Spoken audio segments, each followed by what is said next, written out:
कारणेभिः शृणुयामदेवा भद्रं पश्येमाक्षभिर्यजतराः स्थिरैरङ्गैस्तुष्टुवा गोधस्तानोभिर्व्याजे माहि देवाहिताञ्जलायुः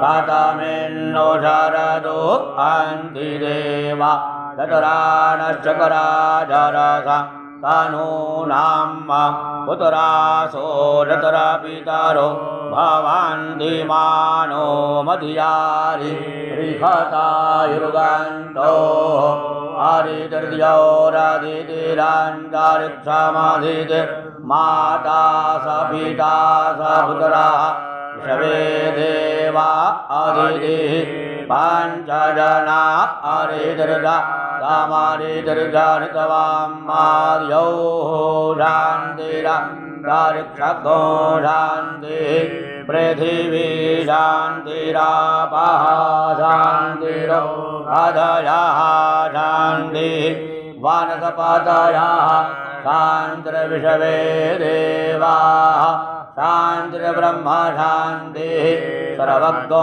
शान्तिः शान्तिरेवशान्तिः साम शान्तिरेधिजतो